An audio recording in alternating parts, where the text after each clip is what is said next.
നമുക്ക് 2 വാഴകളെ പരിചയപ്പെടാം. അതിൽ ആദ്യത്തെ വാഴ പറയണത് എന്താണെന്ന് കേൾക്കാം. ആധികാരികമായി എന്ത് പറയുന്നു എന്നുള്ളതാണ് പോയിന്റ്. ഒരു നിലപാടിൽ ഉറച്ചു നിൽക്കാത്ത വ്യക്തിയാണോ ടീമാർ? അത് ഏത് നിലപാടാണെന്ന് പറഞ്ഞാൽ അതിനനുസരിച്ച് ഇതിന്റെ അകത്ത് ഒരു കമന്റ് വന്നിരുന്നായിരുന്നു. കമന്റിൽ എനിക്ക് അല്ല, അതിനകത്ത് വയനാട്ടിൽ ഓഫർ ചെയ്ത വീട് എവിടെ? വയനാട്ടില് സർക്കാർ അല്ലാതെ ആരെങ്കിലും വീട് വെച്ചു കൊടുത്തത് നിനക്കറിയാമോ? ഇല്ല. പിണറായി വിജയൻ അല്ല. അതായത് നമ്മുടെ മുസ്ലിം ലീഗ് ഒരെണ്ണം ചെയ്തു കൊടുത്തിട്ടുണ്ട് കേട്ടോ. ഞാനത് പെരുമയായിട്ട് പറയുന്നതല്ല, ഇനി നിങ്ങൾ അതും പിടിച്ചോണ്ട് വരണ്ട. ആക്ച്വലി അവിടെ വീട് വെച്ച് കൊടുക്കുന്ന പിലോക്കാലിയായും ചെയ്തു കൊടുത്തിട്ടുണ്ടെന്ന് തോന്നുന്നു. കംപ്ലീഷൻ ആയില്ല എന്നാണ് ഞാൻ അറിയുന്നത്. രണ്ടും കൂടെ അടിയായപ്പോഴത്തേക്ക് അതെന്തോ ബ്ലോക്കായി. അവർ ചെയ്തു കൊടുത്തിട്ടുണ്ട്, ഇവർ ചെയ്യുന്നുണ്ട്. ഇത് ചോദിച്ചവൻ അല്ലെങ്കിൽ ഈ ആങ്കറിന് ഈ കാര്യം കൃത്യമായിട്ട് അറിയാത്തത് കൊണ്ട് അതിൽ സ്കോർ ചെയ്യുന്നതാണ്. സത്യത്തിൽ അങ്ങനെ വീട് വെച്ച് കൊടുത്തിട്ടുണ്ട് എന്നാണ് എൻ്റെ ഒരു അറിവ്. കേരളത്തിൽ വയനാട്ടിൽ വീട് വെച്ച് കൊടുത്ത എത്ര പേരെ അറിയുന്നു നിനക്ക്? ഓഫർ ചെയ്ത ആൾക്കാർ എണ്ണം ഞാൻ പറയട്ടെ. ഒരു 100 വീട് ഓഫർ ചെയ്തു, വെച്ചു കൊടുത്ത കണ്ടോ? യൂസഫ് അലി 100 വീട് ഓഫർ ചെയ്തു, വെച്ചു കൊടുത്തത് കണ്ടോ? ഇന്ത്യൻ മലയാളി അസോസിയേഷൻ 50ഓളം വീടുകൾ ഓഫർ ചെയ്ത് വെച്ചു കൊടുത്തത് കണ്ടോ? ക്രൗൺ പ്ലാസയുടെ ഓണർ നമ്മുടെ KG എബ്രഹാം സാർ 50 വീട് വെച്ചു കൊടുക്കാമെന്ന് പറഞ്ഞു, വെച്ചു കൊടുത്തത് കണ്ടോ? പിന്നെന്തിനാ എന്നോടൊന്നും ചക്ക എന്ന് പറയുമ്പോൾ ചേന എന്ന് പറയും. അല്ലടാവേ, അവരൊക്കെ വെച്ചു കൊടുക്കുവോ കൊടുക്കാതിരിക്കോ ഒക്കെ ചെയ്യട്ടെ. കൊടുക്കാന്ന് പറഞ്ഞ വീട് എവിടെയെന്ന് ചോദിച്ചാൽ അതിന് ഉത്തരം പറയടാ. അതങ്ങനെ ഒരു ജന്മം. പക്ഷെ ഇങ്ങനെയുള്ളവർക്കൊക്കെ ഏറ്റവും നല്ലത് NDAയിലേക്ക് കിട്ടുന്ന അക്സെപ്റ്റൻസ് ആണ്.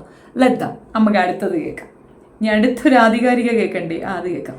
1.5 വർഷം മുമ്പ് നടന്ന പാലക്കാട് ഉപതെരഞ്ഞെടുപ്പിൽ ശോഭാ സുരേന്ദ്രനെ നിർത്തി ജയിപ്പിച്ച് കൊണ്ടുവന്നിരുന്നെങ്കിൽ കഴിഞ്ഞ 1.5 വർഷം ഈ പ്രതിപക്ഷവും ഭരണപക്ഷവും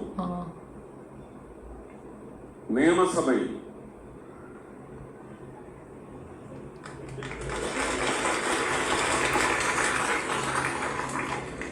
എന്ന് വെച്ചാ ലവള് പുലിയാണെന്നർത്ഥം. ഇനി അടുത്ത് പറയുന്നുണ്ട്, കേക്കട്ടെ. ശോഭ പുലിയാണ്, പെൺപുലിയാണ്. Super super super super. അല്ല, ഈ പുലി എന്ന് പറയുമ്പം അച്ഛൻ പുലി കാട്ടിൽ നിന്ന് നാട്ടിലോട്ട് വന്നതാണോ അതോ അമ്മ പുലി നാട്ടിൽ നിന്ന് കാട്ടിപ്പോയാണോ ഈ പുലിയെ ഉണ്ടാക്കിയത് എന്നൊന്ന് പറഞ്ഞു തരാമോ? ഓ, കഥ ഈ ചോദ്യമില്ലല്ലേ. ഇവന്മാരുടെ അടുത്ത് അങ്ങോട്ട് ചോദ്യം ചോദിക്കാൻ പാടില്ല. അവർ പറയണം, നമ്മൾ കേട്ടോണോ, അത്ര തന്നെ. പറ. മിസ്റ്റർ പിണറായി വിജയൻ, എന്റെ അയ്യന്റെ പൊന്ന് ഇവിടെ കൊണ്ടുവന്ന് വയ്ക്കൂ എന്ന് പറയാൻ ഒരു ശബ്ദം നമുക്ക് നിയമസഭയിൽ ഉയർന്നോ? അല്ലപ്പോ അയ്യന്റെ പൊന്ന് പിണറായി വിജയൻ അടുത്തിനോ? കഷ്ടായി. അല്ലെങ്കിൽ ഈ അയ്യനിക്കൊരു ബലമൊന്നുമില്ല. സ്വന്തമായിട്ട് സ്വന്തം പൊന്ന് പോലും അങ്ങോട്ട് സംരക്ഷിക്കാൻ പറ്റിയിട്ടില്ല. പൊന്ന് കട്ടുകൊണ്ട് പോയതുകൊണ്ടാണോ പ്രളയം വന്നത്? അതായിരിക്കുമോ കൊറോണ വന്നത്? ഇതൊക്കെ അയ്യനെ തൊട്ട് കളിച്ചത് കൊണ്ടാണ്. അവിടെ പെണ്ണുങ്ങളെ കയറ്റിയോണ്ടാണെന്ന് ഒരു പരാക്കമുണ്ട്. എന്തരാണ് എന്നാൽ അയ്യന് ഇത്ര ശക്തിയില്ല എന്ന് പറയണത് പോലില്ലേ? എവിടെയോ അയ്യനെ കളിയാക്കിയത് ഒരു ഇതില്ലേ? അങ്ങനെ എനിക്ക് ഫീൽ ചെയ്തു. നിങ്ങൾക്ക് ഫീൽ ചെയ്ത് നിങ്ങൾ പറയും. നിയമസഭയിൽ ഉയർന്ന ശബ്ദമെല്ലാം നമ്മൾ കേട്ടതാണ്. അല്ലളിയ, അയ്യന്റെ പൊന്നാണോ നിയമസഭയിൽ ഉയരേണ്ടത്? അല്ല, ഇവിടെ ഇപ്പോഴത്തെ ഒരു അവസ്ഥയിൽ ഇപ്പോഴത്തെ ഒരു മെയിൻ പ്രശ്നം എന്ന് പറഞ്ഞാൽ ഗ്യാസാണ്, അല്ലാണ്ട് അയ്യന്റെ പൊന്നല്ലല്ലോ. ഗ്യാസിനെ പറ്റി നിയമസഭയിൽ സംസാരിക്കണോ ഇജ്ജ് പറയലുലു? അനക്ക് ഇതാണ് ഒരു പ്രശ്നം. അവര് വാസവൻ മന്ത്രിയുടെ ഫോട്ടോ ഇടും, ഉടനെ ഇവിടെ സോണിയാഗാന്ധിയുടെ ഫോട്ടോ ഇടും. അവരങ്ങോട്ടും ഇങ്ങോട്ടും ജോക്കറും ജാക്കിയും കിങ്ങും റാണിയും ഒക്കെ ഇട്ട് കളിക്കുക. ആണോ ആണോ ആണോ ആണോ ശക്തമായി വിശ്വാസ സമൂഹത്തിന് വേണ്ടി ശബ്ദമുയർത്താൻ ശോഭയെ പോലെ, അതിനു മുമ്പ് നേമത്ത് നിന്ന് കുമ്മനം രാജേട്ടനെ പോലെ, സുരേന്ദ്രനെ പോലെ, വി മുരളീധരനെ പോലെ അംഗങ്ങൾ ആ നിയമസഭയിൽ ഉണ്ടായിരുന്നെങ്കിൽ കേരള ജനത ഇത്രയും ദുരിതം അനുഭവിക്കേണ്ടി വരില്ലായിരുന്നു. അതിനുള്ള പ്രായശ്ചിത്തം ഇത്തവണ സംഭവിക്കണം. ഞാൻ ആഗ്രഹിക്കുന്നത് കുറഞ്ഞതൊരു 25 മുതൽ 30 പേര് നിയമസഭയിലെത്തിയാൽ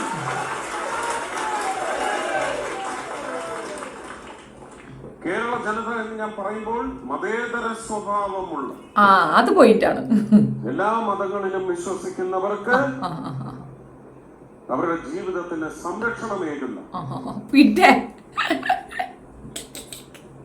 ഭരിക്കുന്നവരാരായാലും അവർക്ക് പട്ടുമെത്തയും റോസാപ്പൂ എതൾ പിരിച്ച മെത്തയും ഒന്നും നൽകില്ല, മുള്ള മെത്ത നൽകി മര്യാദയ്ക്ക് ഭരിപ്പിക്കുന്ന ഒരു ശക്തമായ സംഘ ശബ്ദ ശക്തി നിയമസഭയിൽ വരണമെങ്കിൽ ഞാൻ ഈ പറഞ്ഞ നമ്പറുകൾ ശ്രീ രാജീവ് ചന്ദ്രശേഖരന്റെ നേതൃത്വത്തിൽ നിയമസഭയിൽ ഉണ്ടാവണം എന്നത് കേരളത്തോടുള്ള എന്റെ അഭ്യർത്ഥനയാണ്. എന്റെ പൊന്നു കേരള ജനതകളെ, ഈ വാഴ പറയണതും കേട്ടോണ്ട് അങ്ങനെയൊന്നും നിങ്ങൾ ചിന്തിക്കല്ലേ. നിങ്ങൾ നേരത്തെ കണ്ടില്ലേ മോണോലിസയുടെ അവസ്ഥ കണ്ടില്ലേ? 2014 ശേഷം നമ്മൾ പരസ്പരം വെട്ടാനും കുത്താനും കൊല്ലാനുമായിട്ട് നിൽക്കുകയാണ്. ആ ഒരു അവസ്ഥയിൽ കേരളത്തിനെ കൂടെ കൊണ്ടെത്തിക്കാനാണ് പാപ്പ ഈ വർത്താനം അത്രയും പറഞ്ഞുകൊണ്ട് വരുന്നത്. അതെല്ലാം പോട്ടെ, ഈ 2 വാഴകളെ വിട്ടിട്ട് നമുക്ക് ഇപ്പോഴും നാട്ടിൽ നടക്കുന്ന നാട്ടിലെ കുട്ടികൾ പറയുന്ന ഒരു കാര്യമുണ്ട്, അതൊന്ന് കേട്ടാലോ? അത് കേൾക്കാം. നിങ്ങൾ ഏത് സ്കൂളിലാണ് പഠിക്കുന്നത്? ഓക്കെ, നിങ്ങളുടെ സ്കൂളുമായിട്ട് ബന്ധപ്പെട്ട ഒരു ചോദ്യം ചോദിക്കാം. നിങ്ങളുടെ സ്കൂളിന്റെ പേര് ഇപ്പം Pattom government model girls higher secondary school അല്ലെ? ഓക്കെ, അതിന്റെ പേരിന് മുന്നിൽ PM ശ്രീ എന്ന അതിനെ റീനെയിം ചെയ്യുന്നതിനോട് എന്താ നിങ്ങളുടെ അഭിപ്രായം? കാരണം എന്താന്ന് വെച്ച് കഴിഞ്ഞാൽ അങ്ങനെ പേര് മാറ്റിയാല് കുറെ ഫണ്ട് കിട്ടും. അതായത് 12,000 കോടിയോളം രൂപ ഇങ്ങനെ എല്ലാ ഗവൺമെന്റ് സ്കൂളിലും പേര് മാറ്റി കഴിഞ്ഞാൽ തരാമെന്നാണ് കേന്ദ്ര സർക്കാർ പറഞ്ഞിരിക്കുന്നത്. അത് പെൻഡിങ് ഫണ്ടാണ്. പോട്ടെ, ആ ഫണ്ടിനെ കുറിച്ചൊന്നും നിങ്ങൾ ആലോചിക്കണ്ട. ഇങ്ങനെ പേര് മാറ്റുന്നതിനെ കുറിച്ച് എന്താ നിങ്ങളുടെ അഭിപ്രായം? PM ശ്രീ എന്നൊക്കെ പറയുമ്പോ എന്തോ ഒരുമാതിരി പ്രധാനമന്ത്രി സഹായിക്കുന്നവരെ, അതിന് പകരം ഗവൺമെന്റ് സ്കൂൾ എന്ന് പറഞ്ഞു കഴിഞ്ഞാൽ അത്രയ്ക്ക് നല്ലേ. ഗവൺമെന്റ് എന്ന് വെച്ചാൽ എല്ലാ ജനങ്ങളുടെയും അവകാശമല്ലേ. അല്ലെങ്കിൽ ഈ പൈസ എവിടെ നിന്നാണ് കിട്ടുന്നത്? നമ്മളത് കൊടുക്കാൻ ടാക്സ് ഉണ്ട്. ആ ടാക്സിൽ നിന്ന് ആ പൈസ തിരിച്ചു തരാൻ എന്തിനാണ് ഇത്ര ഡിമാൻഡ്? ഇതൊരുമാതിരിയാണ് ഔദാര്യായിട്ട് പോലെ. ഇതുപോലെ തന്നെ ഇപ്പൊ നമ്മുടെ സ്കൂളുകളൊക്കെ ഇപ്പൊ നല്ല ഹൈടെക് ആക്കിയിട്ടുണ്ട്. ഈ ഹൈടെക് ആക്കിയതാരാ? നമ്മുടെ ഗവൺമെന്റ് ആണ്. അപ്പൊ ഇവിടെ ആരെങ്കിലും CM ശ്രീ അല്ലെങ്കിൽ CM തന്ന ഫണ്ട് അങ്ങനെ വല്ല ബോർഡുകളോ നമ്മുടെ സ്കൂളിൽ വെക്കാറുണ്ടോ? ഇല്ല, അങ്ങനെ വെക്കാറില്ല. അപ്പൊ എന്തിനാണ് നമ്മൾ ടാക്സ് ആയിട്ട് കൊടുക്കുന്ന പൈസ തിരിച്ചു തരാൻ വേണ്ടിയിട്ട് ഈ PM തന്ന ഫണ്ട് അല്ലെങ്കിൽ PM ശ്രീ എന്നുള്ള ബോർഡുകളൊക്കെ വെക്കുന്നത്? അതൊക്കെ തോന്നിയാസല്ലേ?